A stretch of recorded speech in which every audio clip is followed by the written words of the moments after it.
देश के मजदूरों के साथ विश्वासघात करने वाली भाजपा सरकार तानाशाही करने पर उतर आई है। कांग्रेस ने मजदूरों को आजीविका की गारंटी दी थी। ये भारतीय संविधान के अनुच्छेद 21 के तहत आजीविका का अधिकार दिया गया था, जिसकी भाजपा ने हत्या कर दी है। नागरिक के अधिकारों की हत्या करने वाली भाजपा सरकार के खिलाफ कांग्रेस आगे आई है। ये बात ऑल इंडिया कांग्रेस कमेटी के राष्ट्रीय प्रवक्ता अजय उपाध्याय ने कही। वे आज कांग्रेस कार्यालय में आयोजित पत्रकार वार्ता को संबोधित कर रहे थे। उन्होंने कहा कि देश के 12 करोड़ मजदूर जिन्होंने गांधी जी के सपनों के भारत बनाने में भूमिका निभाते हैं, उनके अधिकारों की हत्या का प्रयास किया गया। नरेगा से मनरेगा किए जाने को लेकर पूछे गए सवाल का जवाब देते हुए अजय उपाध्याय ने कहा कि कांग्रेस ने महात्मा गांधी के नाम को इस योजना से जोड़ा था, लेकिन भाजपा ने महात्मा गांधी के विचारों को गोली मारी है। भाजपा महात्मा गांधी के नाम को मिटा रही है। कांग्रेस के कार्यकाल में ये एक स्कीम थी, लेकिन भाजपा ने इसे अब एक मिशन बना दिया। ये सरकार जनता को धोखा दे रही है। इस पूरी योजना में राम जी का नाम तक नहीं है। भाजपा और आरएसएस को अब जब भी मौका मिलता है, वो जनता को धोखा देती है। मंत्री अनिल विज द्वारा कांग्रेस के पास कोई मुद्दा न होने की बात पर राष्ट्रीय प्रवक्ता अजय उपाध्याय ने कहा कि गांधी जी के सपनों को तोड़ने वाले को यही दिखेगा। अनिल विज के दृष्टिकोण में खामी है और उन्हें महात्मा गांधी से दिक्कत है। जब मनरेगा का नाम बदला गया है, तो इसमें राम जी का नाम कहां है? भाजपा सरकार केवल गरीब लोगों के अधिकार को छीन रही है। भाजपा सरकार गांधी से नफरत करते करते देश के गरीबों से भी नफरत करने लगी। नेशनल हेराल्ड को लेकर के एक पूछे गए सवाल पर उन्होंने कहा कि साल 2014 में जो केस दायर किया गया था, उसे 16 दिसंबर को कोर्ट ने खारिज कर दिया। एक प्राइवेट व्यक्ति की शिकायत पर सरकार ने जब्त किया और उसे अपना पेटेंट करार दिया। भाजपा सरकार को लगा था कि इस केस के आधार पर गांधी परिवार को बदनाम किया जा सकता है। सीबीआई और ईडी ने संयुक्त रूप से कोर्ट को लिखित रूप से कहा था कि इस मामले में कोई केस ही नहीं बनता। ये दर्शाता है कि सरकार केवल गांधी परिवार और विपक्ष को परेशान करने के लिए लगी है। ईडी और सीबीआई का खुलेआम दुरुपयोग हो रहा है।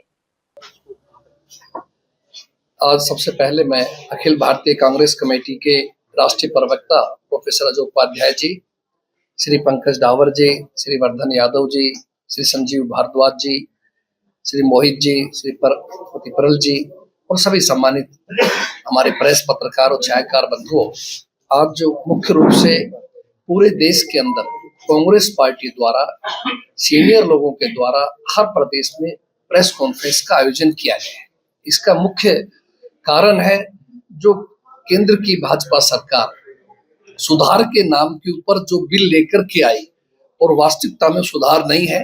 जो मनरेगा की जो स्कीम 2 दशक पहले जो कांग्रेस पार्टी लेकर के आई थी, जो इस देश के गरीब को उसका हक दिया जाना था, दुनिया की सबसे बड़ी रोजगार गारंटी थी, उसकी एक तरह से इन्होंने ये मिशन ला करके उसकी हत्या कर दी।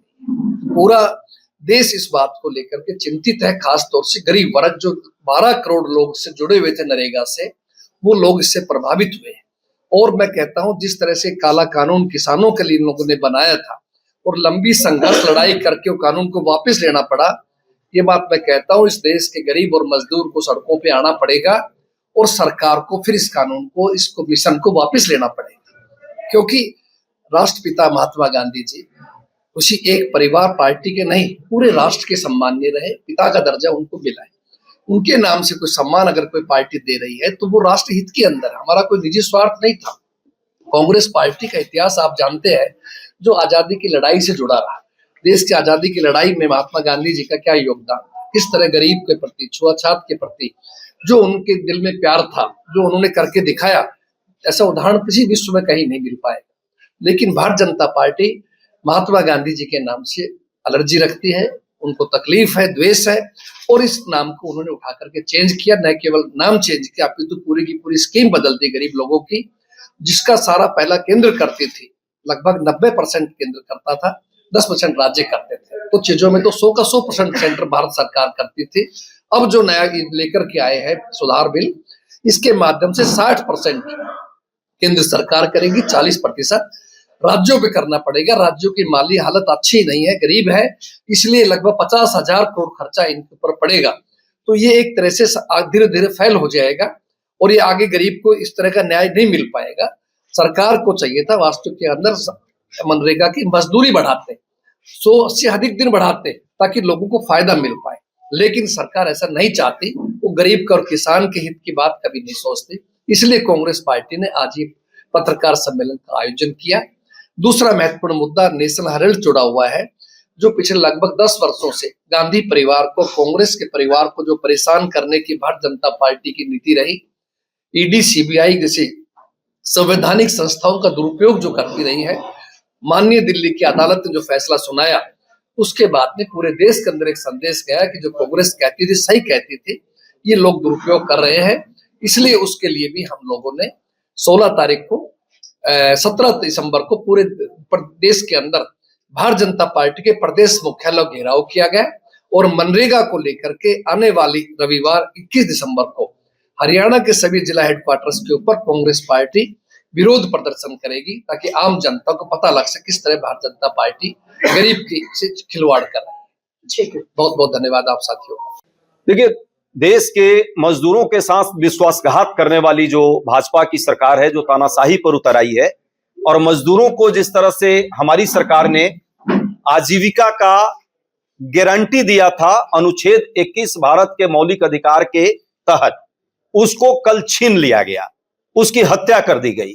इस तरह से नागरिक अधिकारों की लगातार हत्या करने वाली भाजपा के सरकार के विरुद्ध आज पूरे देश में हम आपके साथ सामने ये प्रेस कॉन्फ्रेंस कर रहे हैं अलग अलग राज्यों में, और देश में ये मुद्दे जनता के बीच हमारे जो नेता, हमारे जो कांग्रेस के सिपाही हैं, वो ले जाएंगे और ये बताएंगे कि 12 करोड़ मजदूर जो सबसे नीचे वर्ग का है, जो गांधी जी के सपनों के भारत को बनाने में जिसकी भूमिका है, उसको किस तरह से लगातार भाजपा की सरकार अपने पूर्वाग्रहों के कारण हत्या करने का, उनके अधिकारों का प्रयास कर रही है।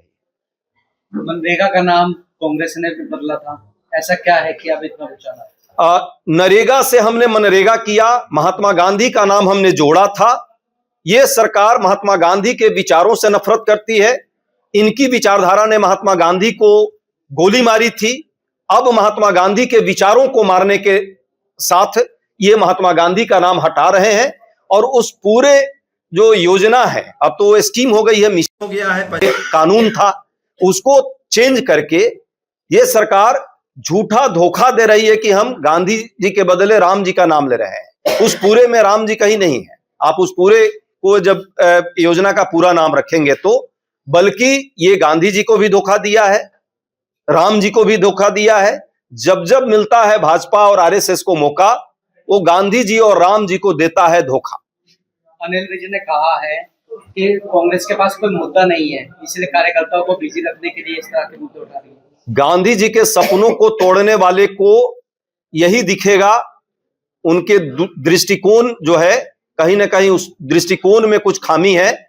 और सच बात है कि वैचारिक आधार पर चूंकि गांधी जी का ये लोग विरोधी हैं, इसलिए इन्हें महात्मा गांधी के नाम से चिढ़ है। और जब महात्मा गांधी के योजना को चेंज कर रहे हैं, जो गरीबों के लिए है, ग्रामीण स्वावलंबन के लिए है, तो इन्हें दर्द होना स्वाभाविक है। उस विरोध का ये कहीं ना कहीं इसी तरह का प्रतिकार देंगे जो दे रहे हैं। उनसे कहना है कि राम का नाम बनाने से कांग्रेस को दिक्कत हो रही है, क्योंकि राम मंदिर बनाने से भी दिक्कत है। आप बताइए ना, इसमें कहाँ है विकसित भारत ग्रामीण आजीविका मिशन है, इसमें राम जी कहाँ है? कहीं एक तरह से ये विकसित भारत रोजगार आजीविका मिशन का नाम है, इसमें राम कहीं नहीं दिख रहे हैं। राम का नाम तो धोखा ये लोग दे रहे हैं। राम के जो पुत्र हैं, जो सबसे गरीब लोग हैं इस देश के, उनके अधिकार को छीन रहे हैं, जो उनको रोजगार का अधिकार है। अब वैश्विक स्तर पर सबसे बड़ा ये रोजगार का कार्यक्रम चल रहा था, जिसको विश्व बैंक से लेकर और नीति आयोग लगातार प्रशंसा करते थे। यदि ऐसे कानून को खत्म करके और सरकार इस कानून को जो है कहीं ना कहीं मिशन में बदलना चाहती है, सही पूछिए तो गांधी से नफरत करते करते ये लोग इस देश के मजदूर से, गरीब गुरबा से नफरत करने लगे हैं। नेशनल हेराल्ड के मुद्दे पर आपने कहा कि सीबीआई और ईडी का मोदी सरकार ने दुरुपयोग किया है, तो पूरा देश देख रहा है। 2014 में जो केस लायक ही नहीं था, जिसको कोर्ट ने 16 दिसंबर को स्पष्ट कर दिया कि ये महज संज्ञान लेने लायक नहीं है कोर्ट केस, उस पर एक प्राइवेट व्यक्ति के शिकायत को सरकार ने जब्त किया उसे अपना पेटेंट करा लिया और उसे लगा कि इस बहाने गांधी परिवार को और कांग्रेस पार्टी को बदनाम किया जा सकता है। 2021 में जो है इस प्रक्रिया को फिर से शुरुआत किया 7 साल के बाद, जबकि सीबीआई और ईडी संयुक्त रूप से लिखित में यह बोल चुकी है कोर्ट को कि इसमें कोई मामला नहीं बनता है। यह दर्शाता है कि यह सरकार कितना डिस्परेट है विपक्षी लोगों को बदनाम करने का, विशेषकर गांधी परिवार को बदनाम करने का। पर एक बात, संस्थाओं का दुरुपयोग करते करते सरकार भूल गई है कि ये देश के लोकतंत्र का विरोध कर रही है, देश के संविधान का विरोध कर रही है और इसका खामियाजा भाजपा को बहुत लंबे समय तक चुकाना पड़ेगा।